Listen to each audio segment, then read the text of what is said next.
경총 집안 싸움의 또 다른 원인은 송영중 상임부회장과 경총 임원들과의 갈등인데요. 경총이 회원사인 삼성전자 서비스 노조 파괴에 개입한 것이 드러나 임원들이 구속되자 송영중 상임부회장이 외면하면서 임원진들과 갈등을 빚었습니다.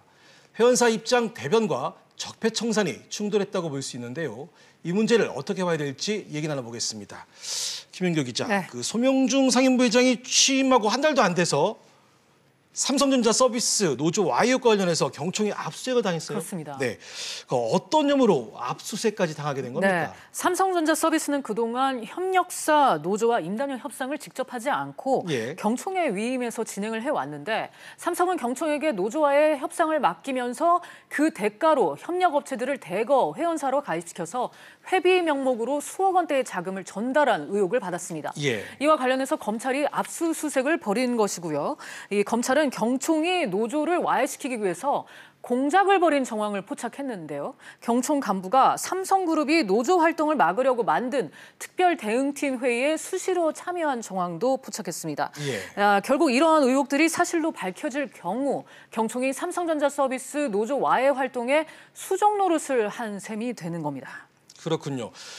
그 일로 경총 임원 일부가 사법 처리됐고 사법 처리된 임원들의 변호사 비용을 두고 송 부회장과 갈등을 겪었다면서요. 그렇습니다. 재계에서는 이제 송 부회장이 자신이 지휘하는 사무국 임직원들의 인심을 잃어서 지금 화를 키웠다 이런 평가가 나오고 있는데 검찰이 경총이 삼성전자와 결탁해서 서비스 노조 와해에 개입했다는 의혹을 수사 중인데 송 부회장이 당시 책임자였던 임원을 경질하려다가 내부 반발을 불렀다는 겁니다. 또 연루된 임원들의 변호사 비용 지원을 거절한 것도 갈등의 원인으로 지금 지목되고 있습니다. 송 부회장의 말을 직접 한번 들어보시죠. 삼성전자 건 때문에 검찰의 수사를 받았잖아요. 누구도 거기에 책임지겠다는 사람이 없는 거예요, 지금.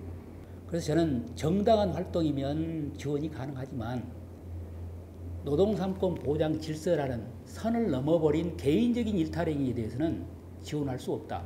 수억에 달하는 금액을 지원해 주는 것은 맞지 않다. 그렇게 얘기했던 겁니다. 아무리 회원사의 이익을 대변한다고 하지만 노조 와해 의혹에 연루됐다는 것은 경총 본연의 업무와는 관계가 없어 보입니다. 자, 그래서 이런 경총의 행태를 송영중 상임부회장이 적폐청산 차원에서 쇄신하려다가 임원들과 갈등을 빚은 것이다라는 이런 말도 나오고 있어요. 네, 경총은 김영배 전 상임부회장이 2004년부터 올해 2월 물러날 때까지 14년 동안 사무국을 중심으로 운영했고 대부분의 임원들이 김영배 전 부회장 사람들이었습니다. 그래서 송 부회장이 취임할 때 친노동 관료 출신에 대한 거부감이 있었는데 삼성전자 서비스 노조 와해처럼 회원사들의 이익을 대변하려는 잘못된 관행과 사무국 운영을 투명하게 바꾸려다가 갈등을 하게 됐다는 겁니다. 새 정부 들어서서 국민들의 의식이 많이 바뀌었잖아요. 여기에 맞게끔 사용자 단체도 제대로 된 역할을 해야 된다고 보는 겁니다. 노동계하고도 대화를 하고 국민들에게도 직접 설득을 하고 과거에 잘못된 것도 철저하게 반성을 하고 전혀 다른 길인 거죠. 임원들은 저항하는 겁니다. 가는 부분에 대한 저항이죠. 사무국이 투명해야 되죠. 모든 것이. 그렇지 않게 되니까 저하고 직원들이 이제 많이 부딪힐 수밖에 없는 거죠. 반면 경총 측은 송 부회장의 일방적이고 파행적인 사무국 운영이 갈등의 원인이었다는 입장입니다.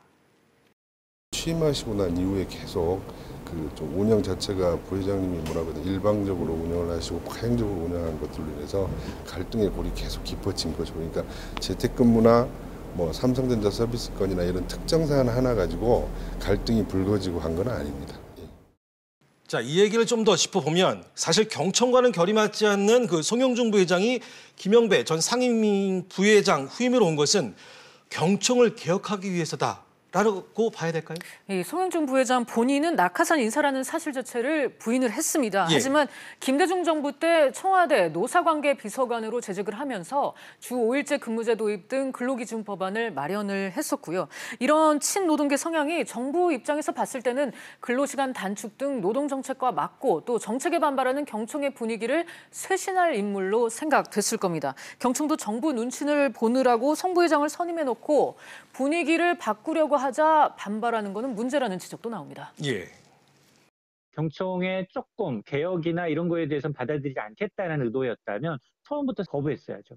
노사정 대타협의 정신으로 간다라고 얘기했지만 결국 보게 되면 자기네 현안이 있을 때 기업을 대변하는 역할의 목소리가 필요한 거지, 상임부회장이라는 역할을 줘놓고는 경영질 총합회의 잘못된 부분을 지적하는데 그걸 때문에 이분을 거부한다, 이건 논리적으로 맞지 않는다.